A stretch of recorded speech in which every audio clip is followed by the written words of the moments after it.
حضور کے ذکر سے اپنے قلوب کی تسکین کا ساماں کرتے آئے ہیں۔ شیخ مہدی الفاسی مطالع المسرات شرح دلائل الخیرات میں لکھتے ہیں، حضور کا ذکر سن کر جس شخص کے کلیجے میں ٹھنڈ نہیں پڑتی، اس کے سینے میں دھڑکنے والا دل کسی مومن کا دل ہی نہیں ہو سکتا۔ یہ ہو ہی نہیں سکتا کہ ان کا ذکر ہو اور قرار باطن نصیب نہ ہو۔ میرے شہر کے ایک پنجابی شاعر نے کہا تھا، تینوں سینے دی میں ٹھنڈ آکھاں، تینوں سینے دی میں ٹھنڈ آکھاں، شہد گلاب تے کھنڈ آکھاں، تینوں نبیاں دا میں لاڑا آکھاں، تیرے ہجر دے وچ میں ہاڑا آکھاں۔ تو ان کا ذکر یقیناً اہل ایمان شروع سے کرتے ہیں، اور یہ ہمارا دستور عمل بھی ہے، یہ طرز حیات بھی ہے، تسکین قلب اور قرار باطن کا ذریعہ بھی ہے، اور ہمارے بڑوں کی سنت شروع سے یہ چلی آ رہی ہے۔ پہلے میں آپ کو ایک محفل میں لیے چلتا ہوں جس کو منعقد ہونے کے لیے مسجد نبوی کا صحن نصیب ہوا۔ آپ تو یہاں بیٹھ کے مجلس میلاد کر رہے ہیں، لیکن جس میلاد کی محفل کی طرف میں آپ کی توجہ مبذول کرنا چاہتا ہوں وہ مسجد نبوی کے صحن میں بپا تھی۔ عقیدتوں کے چراغ روشن تھے، محبتوں کی خوشبو پھیل رہی تھی، اور حضور حجرہ انور میں تھے کہ وہاں سے اٹھے اور خرامہ مجلس میں آ پہنچے۔ لوگ بیٹھے ہوئے تھے تو فرمایا، ما اجلسکم، صحابہ تمہیں کس چیز نے بٹھایا ہے، کیوں بیٹھے ہو، مقصد جلوس کیا ہے؟ تو انہوں نے برجستہ جواب دیا، جلسنا نذکر اللہ وَنَحْمَدُهُ عَلَى مَا هَدَانَا لِدِينِهِ وَمَنَّ عَلَيْنَا بِكَ۔ ہمارے بیٹھنے کا مقصود یہ ہے کہ ہم اللہ کی حمد بول رہے ہیں، اس کا شکر ادا کر رہے ہیں اس بات پر کہ اس نے ہمیں ہدایت دین دی اور آپ کی شکل میں اپنا کرم ہمیں نصیب فرمایا۔ آپ جو مل گئے اس پر ہم اللہ کا شکر ادا کرنے کی مجلس بپا کیے ہوئے۔ میں آپ سے پوچھوں کہ آپ یہاں کیوں بیٹھے، تو آپ کہیں جناب حضور کا ذکر سننے کرنے کے لیے بیٹھے، تو بات ختم ہو جائے گی۔ پوچھا کیوں بیٹھے ہو، کہا اللہ کا شکر ادا کرنے بیٹھے ہیں، اللہ کی حمد بولنے بیٹھے ہیں اس پر کہ اس نے ہمیں ہدایت دین دی۔ لیکن حضور نے فرمایا، کیا تم قسم دے سکتے ہو کہ واقعہ ہی تم اسی مقصد کے لیے بیٹھے ہو؟ تو صحابہ نے کہا، جی حضور ہم قسم دے سکتے ہیں۔ تو باقاعدہ ان سے حلف لیا گیا اور انہوں نے باقاعدہ قسم اٹھائی کہ ہم حلف دیتے ہیں، قسم دیتے ہیں کہ ہمارے بیٹھنے کا کوئی اور مقصد نہیں ہے۔ عمومی طور پہ اس طرح کی چیزوں پہ قسم لی نہیں جاتی۔ میں آپ سے پوچھوں کیوں بیٹھے ہیں، تو آپ کے ذکر رسول کے لیے بیٹھے، تو بات یہیں ختم ہو جائے گی۔ تو میں آپ سے جب قسم لینے بیٹھ جاؤں گا تو آپ کو حیرت ہوگی۔ تو حضور علیہ السلام نے ان کے چہروں پہ پھیلے ہوئے استعجاب کو دیکھا تو فرمایا کہ میں تم سے جو ابھی قسم لی ہے وہ کسی تہمت کی بنیاد پر نہیں لی، کسی تشکیک کے ازالے کے لیے تم سے قسم نہیں لی، تمہارے قول کی صداقت میں کوئی شک اور تردد نہیں تھا کہ اس کو دور کرنے کے لیے قسم لی ہو، بلکہ ماجرا کچھ اور تھا، اور وہ یہ کہ تم یہاں بیٹھے تھے، میں حجرے میں تھا، اتانی جبریل علیہ السلام، میرے پاس جبریل امین حاضر خدمت ہوئے، فاخبرنی ان اللہ یباہی بکم الملائکہ، اور اللہ تعالیٰ جل شانہ نے جبریل کو بھیجا اور انہوں نے آ کے مجھے خبر دی، محبوب آپ یہاں بیٹھے ہیں، ذرا باہر تو نکل کے دیکھو، آپ کے غلاموں کے اس عمل پر اللہ فرشتوں میں ناز کر رہا ہے، فرشتوں میں فخر کر رہا ہے۔ اللہ اکبر۔ کس بات پہ رب رب ہو کے ناز کر رہا ہے کہ دیکھو میں نے ان کو نعمت دی تھی، کتنے قدردان نکلے، اس نعمت کا شکرانہ ادا کر رہا ہے۔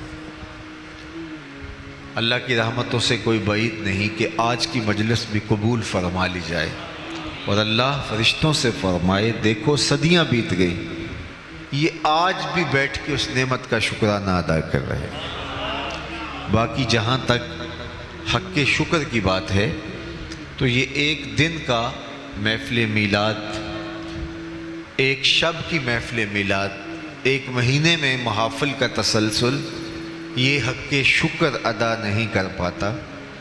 ساری زندگی بھی پیشانی سجدے میں رکھ دیں، اس نعمت عظمیٰ کا پھر بھی شکریہ ادا نہ ہو پائے، اس لیے کہ اللہ نے حضور علیہ السلام کی صورت میں اتنا بڑا انعام ہمارے اوپر کیا۔ میں تو یہ بات کہتا ہوں کہ ہمارے بدن پہ اتنے بال نہیں ہیں جتنے رسول اللہ کے احسانات ہیں۔ ہمارا بال بال قرض رسالت میں جکڑا ہوا ہے۔ ہمیں ان کے لائے ہوئے طریق کو، ان کی سنت کو، ان کے نظام شریعت کو عملاً اپنے اوپر نافذ کرنا پڑے گا، اور ہمارا طرز عمل، ہماری زندگی، ہمارے شب و روز، ہمارے لہجے، ہمارا اٹھنا بیٹھنا، نشست و برخاست گواہی دے کہ یہ حضور علیہ السلام کا غلام ہے۔ میرے استاد فرمایا کرتے تھے، یہ نہ ہو کہ لوگ تمہیں پوچھیں تم کون ہوتے ہو، تم مذہب کا حوالہ پیش کرنے کے لیے کارڈ پیش کرو، یہ دیکھو مذہب کے خانے میں اسلام لکھا۔ فرمایا کرتے تھے، صاحب نہ کسے پوچھنا پڑے، نہ تمہیں بتانے کی نوبت آئے، تمہاری وضاقتہ، طرز زندگی، انداز معاشرت، تمہارا کیا ہوا وعدہ، تمہاری گفتگو، تمہارے لہجے کی مٹھاس، تمہارا انداز تکلم، تمہارے زندگی کے اسلوب اور طور طریقے ایسے ہوں، تم دور سے چلے آ رہے ہو، لوگ کہیں وہ دیکھو حضور کا غلام آ رہا ہے۔ نور آنکھوں میں تو چہروں پہ اجالے ہوں گے، مصطفیٰ والوں کے انداز نرالے، دنیا میں بھی ان کے دم سے مقدر چمکا، محشر میں بھی ان کی رحمت کے حوالے ہوں گے۔ تو اگر ہم ساری زندگی شکریہ ادا کرتے رہیں پھر بھی حق کے شکر ادا نہ ہو، خدا شناسی تو بڑی دور کی بات ہے، ہم خود شناس بھی نہ ہوتے اگر حضور نہ آتے، ہمیں تعقل ذات بھی نصیب نہ ہوتا، من کا عرفان بھی نہ ملتا، خود ہی سے آگہی نہ ملتی، ہمیں یہ بھی نہ پتہ ہوتا کہ ہم کون ہیں۔ اور مجھے بتاؤ، جس کو یہ بھی پتہ نہ ہو کہ میں کون ہوں، اس کے پلے ہوتا کیا ہے؟ اقبال نے کہا تھا، اپنے من میں ڈوب کر پا جا سراغ زندگی، تو اگر میرا نہیں بنتا نہ بن، اپنا تو بن۔ اور جو اپنا بھی نہیں ہے، جس کو پتہ ہی نہیں کہ میں کون ہوں، 22ویں گریڈ کا افسر ہو اور درجہ چہارم کے ملازم کو سلوٹ کر رہا ہو، تو لوگ کہیں اس کو پتہ ہی نہیں ہے کہ اس کا منصب کیا ہے۔ اشرف المخلوقات ہو، وَلَقَدْ كَرَّمْنَا بنی آدمہ کا تاج سر پہ سجا ہوا ہو، مسجود الملائکہ ہو، مقصود کائنات ہو، لیکن وہ مٹی کے مادھوؤں کے چرنوں میں اپنی پیشانی کا تقدس پامال کر رہا ہو، وہ پتھر کے اصنام کو اپنا معبود مان رہا ہو، تو بتائیے کہ پھر وہ کھڑا کہاں ہے؟ انسان کی تاریخ اتنی شرمناک ہے، اس نے اجرام فلکیہ کو، اس نے مظاہر فطرت کو، بہتے پانیوں کو، جلتی آگ کو، چلتی ہواؤں کو، حشرات الارض کو، چوپایوں کو، بلکہ یہ مچھلی پکڑنے کے لیے کانٹے کے ساتھ جو کیچوا لگایا جاتا ہے، اس نے اس کو بھی اپنا معبود مانا ہے۔ ایک زمانہ انسان پہ ایسا بھی گزرا ہے کہ اس نے حشرات الارض اور کیڑوں مکوڑوں، سانپوں اور بچھوؤں کو اپنا خدا مانا ہے۔ تو اس سے پتہ ہی نہیں تھا کہ میں کون ہوں۔ جو چیزیں اس کی خدمت کے لیے بنائی گئی، نوکری کے لیے بنائی گئی، هو الذی خلق لکم ما فی الارض جمیعا، اس پہ شاہد عادل ہے کہ کائنات کا چرخ تو انسان کے گرد گھوم رہا ہے، لیکن یہ درختوں کو، حشرات الارض کو، سواریوں اور جانوروں کو اور مظاہر فطرت کو اپنا معبود سمجھ رہا ہے۔ حالانکہ درخت اس لیے پیدا کیے گئے تھے، اسے آکسیجن فراہم کریں، اسے چھاؤں دیں، اس کو پھل فراہم کریں، اس کے ایندھن کے کام آئیں، یہ ان کو اپنا معبود سمجھ رہا ہے۔ اجرام فلکیہ اس کی راہوں میں روشنی اجالنے کے لیے، اس کے ذوق نظارہ کی تسکین کے لیے پیدا کیے گئے تھے، یہ ان کے سامنے ماتھا ٹیک رہا ہے۔ یہ پتھر، یہ اصنام، یہ ساری اس کی خدمت کے لیے چیزیں پیدا کی گئی تھیں، یہ جانور اس کی سواری کے لیے، اس کی بار برداری کے لیے، دودھ اور غذائی ضروریات کی فراہمی کے لیے پیدا کی گئی تھی، یہ ان کو اپنا معبود سمجھ رہا ہے۔ یہ تو حضور نے آ کے بتایا یہ تیرے معبود نہیں ہیں، یہ تیری دہلیز کے نوکر ہیں۔ نہیں تو دیکھ، چاند کو پوچھتا ہے، معبود سمجھتا ہے، یہ دیکھ انگلی اٹھتی ہے اور وہ ٹکڑے ہو کے قدموں میں آتا ہے۔ سورج کو دیکھ، اشارہ ہوتا ہے، وہ بھاگتا ہوا عصر کے وقت پہ آتا ہے۔ درختوں کو میں ہی نہیں جا کے تو ہی کہہ دے تمہیں اللہ کا رسول بلا رہا ہے، تو درخت کے قدموں میں سلامی بھی دیتے ہیں، سجدہ ریز بھی ہوتے ہیں۔ اب انسان کی آنکھیں کھلتی ہیں، جن کو میں معبود سمجھ رہا تھا وہ تو میری دہلیز کے نوکر نکلے۔ شمس و قمر اشاروں پہ بھاگ رہے ہیں، درخت سلامیاں دے رہے ہیں، پتھر ابو جہل کی مٹھی میں ہے، کلمے محمد عربی کے پڑھ رہے ہیں صلی اللہ علیہ وآلہ وسلم۔ اب اسے سمجھ آئی کہ میں کون ہوں، اور اپنے آپ سے اس کی ملاقات ہی تب ہوتی ہے جب حضور کی دہلیز پہ آتا ہے۔ اب اس کا بدلا ہوا لہجہ دیکھیے، اس کی تبدیل شدہ ٹون دیکھیے۔ اب یہ بولتا ہے فرشتہ کہنے سے میری توقیر گھٹتی ہے، میں مسجود ملائک ہوں، مجھے انسان رہنے دو۔ کہتا ہے خبردار، مجھے فرشتہ بھی کہا تو اس سے بھی فرق پڑتا ہے مجھے، فرشتوں کی پیشانیاں تو میرے حضور جھکتی رہی ہیں۔ اللہ اکبر۔ تو انسان کو شعور ذات ملا، اپنے من سے آگہی ملی تو وہ حضور کی دہلیز سے ملی، اور اگر یہ در نہ ملتا تو آج بھی یہ بھٹک رہا ہوتا۔ یہ بالکل آپ کی ہمسائیگی میں انڈیا بستا ہے، پی ایچ ڈی ڈاکٹر ہے، اور بت کے آگے ہاتھ جوڑے کھڑا ہے۔ اس کی عقل و بینش، اس کا فہم و ادراک، اس کی اتنی بھاری بھرکم ڈگری اسے نہیں بتا رہی کہ اپنے بدن پہ بیٹھی مکھی تو اڑا نہ سکے، میری ضروریات کا کفیل کیسے ہو سکتا ہے؟ لیکن وہ ہاتھ جوڑے کھڑا ہے۔ ایک MBBS ڈاکٹر ہے اور گائے کے پیشاب کو تبرک سمجھ رہا ہے اور چسکیاں لے لے کے پی رہا ہے۔ اس کی طبیعت میں کوئی نفاست نہیں ہے جو فیصلہ دے کہ یہ ایک جانور کا بدبودار فضلہ ہے، اور اس کی طبیعت میں کوئی ایسی چیز نہیں کہ اس کو اس سے تعفن محسوس ہو، اس کی طبیعت میں تقدر آئے۔ تو وہ اتنا پڑھا لکھا ہونے کے باوجود بھی شعور کی پستیوں میں گرا ہوا ہے کہ ایک جانور کے فضلے کو تبرک سمجھ رہا ہے۔ اور دوسری جانب میں نے اپنی مسجد کی ٹوٹیوں پر ایک 7 سال کے بچے کو دیکھا کہ وہ اپنے پائنچے کو مل مل کے دھو رہا تھا، تو میں نے جھڑکنے کے لہجے میں کہا کہ تم نے اتنا زیادہ پانی کھولا ہوا ہے؟ تو وہ لجاجت بھرے لہجے میں مجھے کہتا ہے کہ جناب میں گلی سے گزر رہا تھا، کسی جانور کے پیشاب کا چھینٹا میرے پاؤں پہ گر گیا اور میں سکول جا رہا ہوں۔ میں حیرت میں ڈوب گیا کہ اس ڈاکٹر کو تو سمجھ نہیں آئی، اس 7 سال کے بچے کا شعور اور اس کے اندر رکھا ہوا تقدس اتنا ہے کہ وہ پائنچے کے اوپر پیشاب کے پڑے ہوئے غیر مری چھینٹے کو بھی گوارا نہیں کر رہا، اور وہ کوئی پرانی عمر کا نہیں ہے، وہ ابھی 7 سال کا بچہ ہے، درس نظامی کا فاضل نہیں ہے کہ جس نے نجاست غلیظہ و خفیفہ کے حکام پڑھے ہوں، وہ پہلی دوسری کلاس کا طالب علم ہے۔ میں نے کہا مالک تیری قدرت کہ MBBS ڈاکٹر کو سمجھ تو نہیں آئی، اس 7 سال کے بچے کو سمجھ آ گئی۔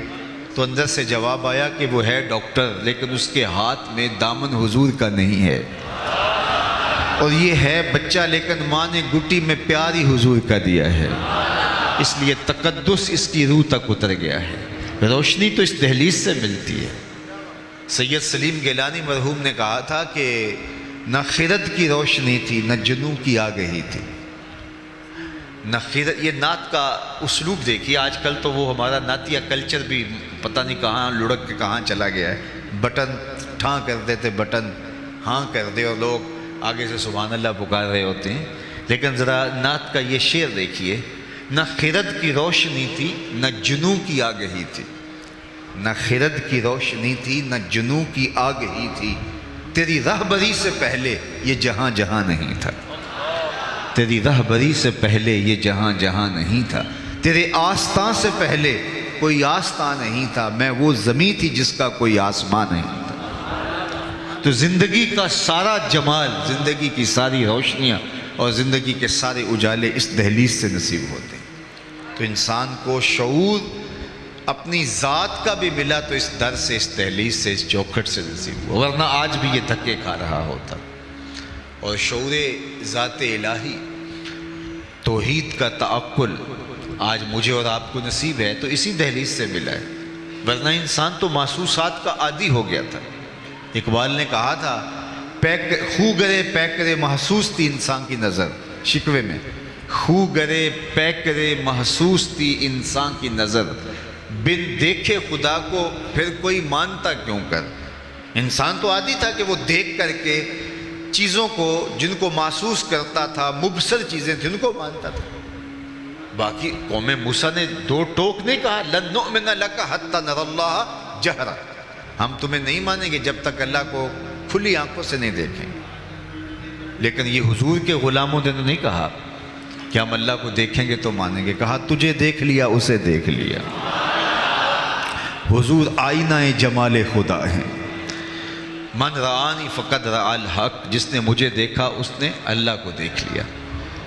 تو ایک ایسی ذات پر اتنا پختہ یقین اور اس قدر تیقن کہ گرمیوں کے سخت روزے اور زبان کانٹا بنی حل خشک ہے، اور 8 سال کے بچے نے روزہ رکھ لیا، اور ماں اس کو سمجھا رہی ہے کہ بیٹے یہ ٹھنڈا مشروب ہے پی لیجئے، کوئی نہیں دیکھ رہا، تو وہ بچہ بھی کہہ رہا ہے ماں اللہ دیکھ رہا ہے۔ ایک ایسی ذات پر اتنا پختہ یقین کیسے ہو گیا جس کو دیکھا نہیں ہے، جو سوچا نہیں جا سکتا، جو سمجھا نہیں جا سکتا، جو خیال اور فہم و ادراک کی حدود سے ورا ہے۔ وہ اکبر الہ آبادی نے کہا تھا تو دل میں تو آتا ہے سمجھ میں نہیں آتا، میں جان گیا بس تیری پہچان یہی ہے۔ سوچنے بیٹھے تو سوچا نہ جا سکے، تولنے بیٹھے تو تولا نہ جا سکے، سمجھنے بیٹھے تو عقل بے بس ہے، خیالوں کی حدود سے وہ ورا ہے، تو کیسے مانے؟ نہ جوہر ہے نہ عرض ہے، تو کیسے اس کو تسلیم کرے؟ اتنا پختہ یقین ہوا کیسے؟ تو میں تمہیں ایک کہانی سناؤں۔ سوا نامی ایک شخص جا رہا تھا، اس کے ہاتھ میں گھوڑا تھا، تو حضور کی نظر پڑی تو گھوڑا پسند آ گیا، تو اس کو کہا یہ بیچتے ہو؟ اس نے کہا جی بیچتا ہوں۔ کتنے کا؟ اتنے کا۔ سودا طے ہو گیا۔ فرمایا تاجرانہ غرض سے تو نہیں آیا تھا، میں تو گزر رہا تھا، اچانک تمہارے سے سودا ہو گیا، تم رکو تو میں گھر سے قیمت لے کے آیا۔ اس نے کہا میں رکا ہوں۔ حضور گئے تو کسی نے اس کو کہا یہاں ٹھہرے ہوئے ہو؟ اس نے کہا کہ مسلمانوں کے نبی سے اس گھوڑے کا سودا کر لیا، تو وہ قیمت لینے گئے۔ تو اس نے کہا مجھ سے زیادہ پیسے لے لو۔ کہا میں ان سے سودا کر چکا ہوں۔ کہا کوئی گواہ تھا؟ کہا نہیں۔ کہا مکر جانا۔ اتنے میں حضور قیمت لے کے تشریف فرما ہوئے، تو سوا نے کہا کہ میں نے تو آپ کو گھوڑا بیچا ہی نہیں۔ حضور کہیں ابھی ابھی میرا تیرا سودا طے ہوا ہے۔ وہ کہے کوئی بات ہی نہیں ہوئی۔ لوگ جمع ہو گئے، ہجوم بن گیا۔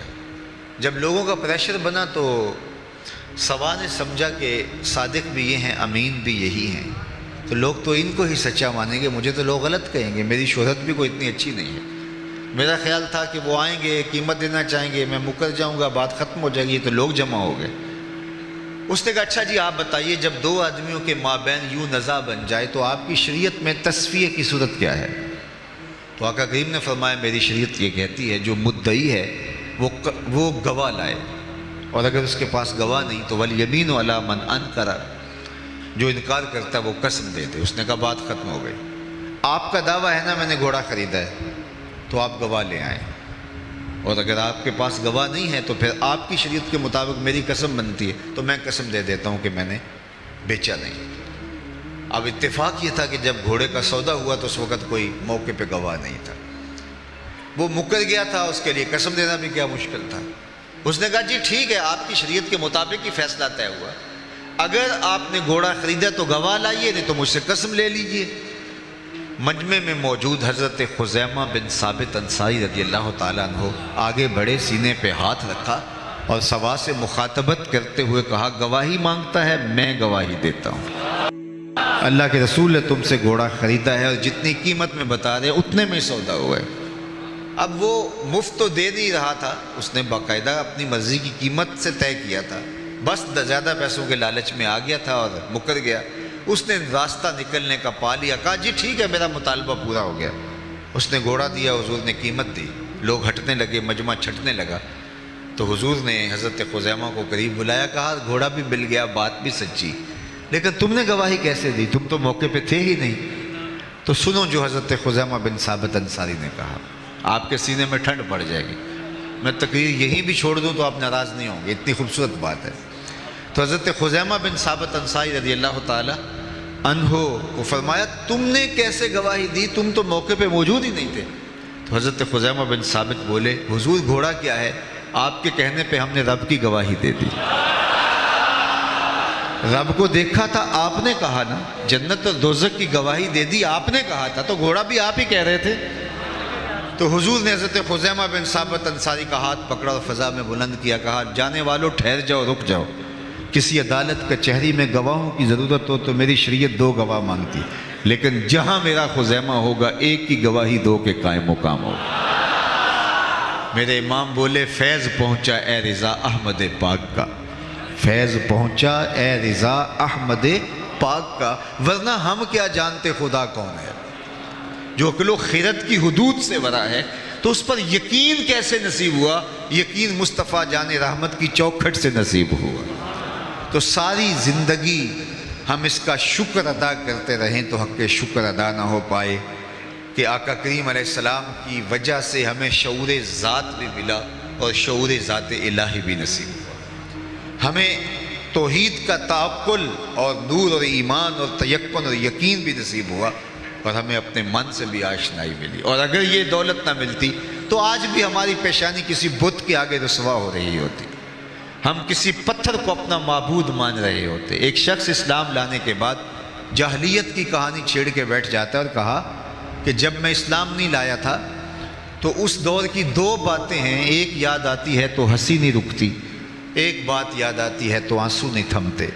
کہا وہ دو باتیں کون سی ہے؟ کہا وہ بات جو یاد آئے تو ہنسی نہیں رکتی وہ یہ ہے کہ میں نے ایک سفر پہ جانا تھا، سامان باندھا تو اس میں سفری معبود بھی رکھ لیا، لیکن سامان کافی بوجھل ہو گیا تو میں نے کہا میں تو اپنے معبود کے بوجھ تلے دب کے مر جاؤں گا، تو میں نے وہ پتھر کا خدا نکال کر کے ایک طرف رکھ دیا اور ایک آٹا گوندھ کر کے چھوٹا سا معبود تیار کر لیا، اس کو دھوپ میں رکھ کے خشک بھی کر لیا اور اپنے سامان میں رکھ لیا، راستے میں پوجا پاٹ بھی چلتی رہی۔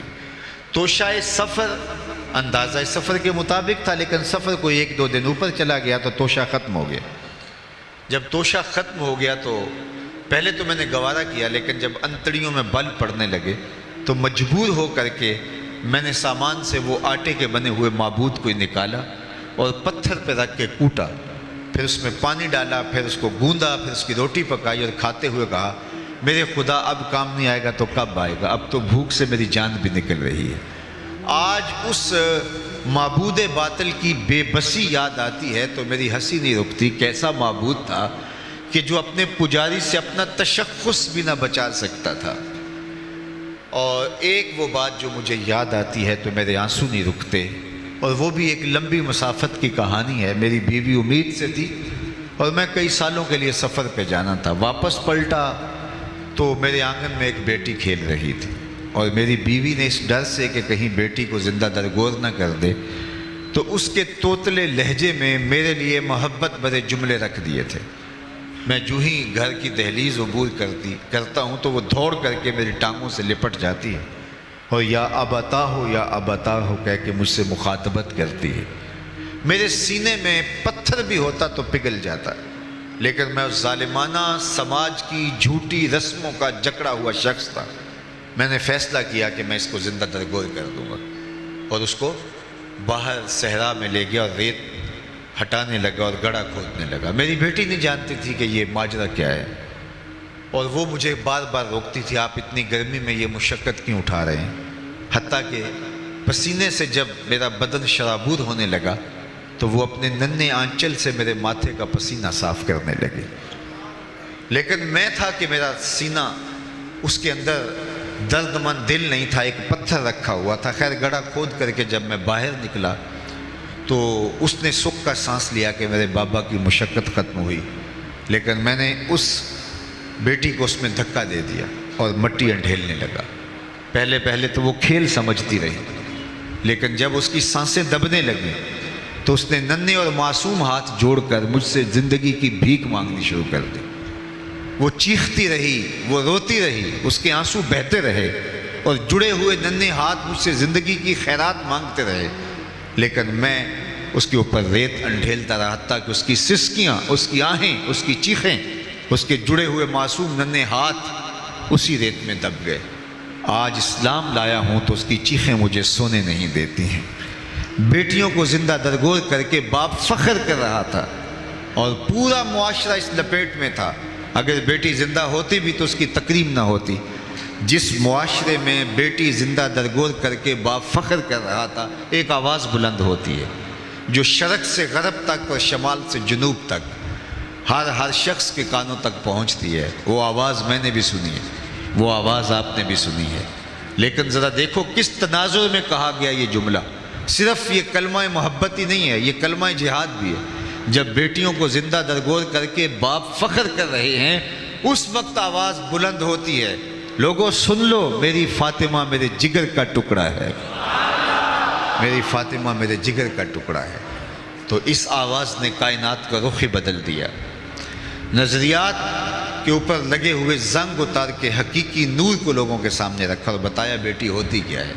اور آج میں دیکھتا ہوں ایک بوڑھا شخص مزدوری کر رہا ہے کہ میں نے بیٹی کے ہاتھ پیلے کرنے، بھائی اوور ٹائم لگا رہا ہے میں نے بہن کے ہاتھ پیلے کرنے۔ یہ تو زندہ درگور کر دیتے تھے۔